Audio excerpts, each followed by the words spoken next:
Hey guys, welcome back to the channel. If you're new here, I am Anna, and today we're going to be doing a little review and wear test of the new Maybelline Superstay up to 30-hour wear Lumi-Matte Longwear Foundation. Let's start with the claims.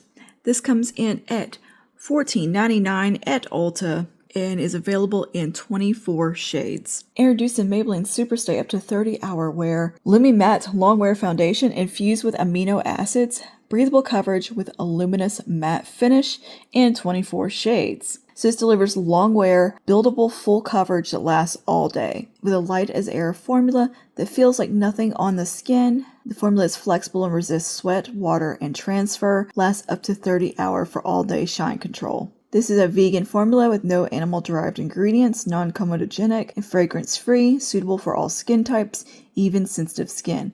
It is formulated with amino acids for a luminous matte finish. So this is a fairly thin formulation. It is incredibly lightweight, breathable feeling on the skin, super comfortable. One of those foundations you can barely feel. So I'm going to go ahead and apply this with a Real Technique sponge on one side of the face, and then we'll do a brush on the other and see the differences. I have combo leaning oily skin, so this being a long wear shine control foundation that's supposed to be luminous at the same time sounds like something that I would absolutely love. And I had some real high hopes for this one, but it's maybe not the best for the oilier skin types.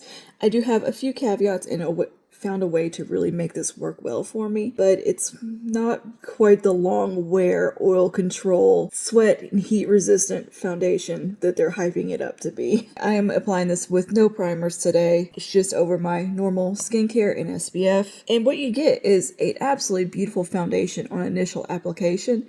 It looks stunning, and I wish it looked like that all day long. It is so pretty right off the bat. And it looks like that for a couple hours on me. It looks amazing. But what I found is that it really needs to be set down with powder.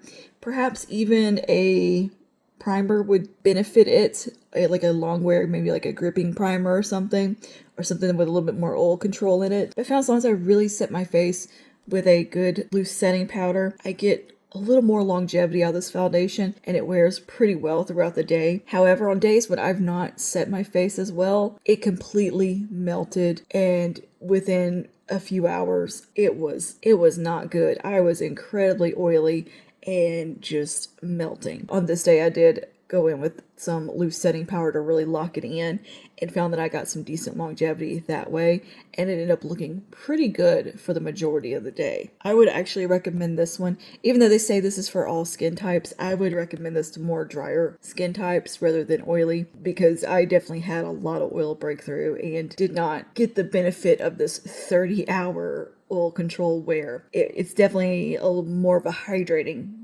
formulation in my opinion. Now the coverage level is super buildable. Talk about a versatile coverage level. You can get the lightest coverage with this one all the way up to the fullest coverage. It is very versatile in that respect, and I do love that about the foundation. And that it is so lightweight. When you build it up, you don't feel it, and it looks really nice when built up to be a full coverage. It doesn't look bad on the skin initially.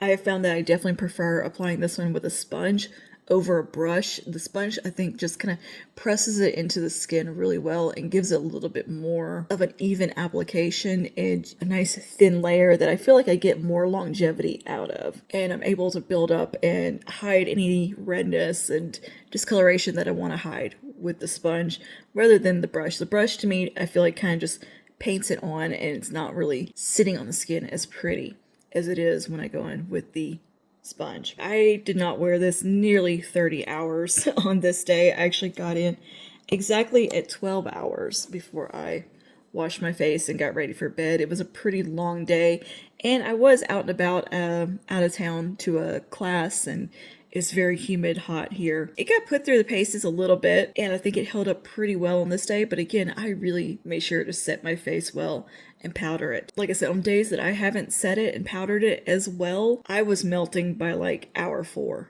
It was oily and greasy and just melting off my skin. It was not good. It did not have the great longevity that it is claiming, and I don't think it's going to have that good of a longevity on its own for anybody. I think that's just the way the foundation is made.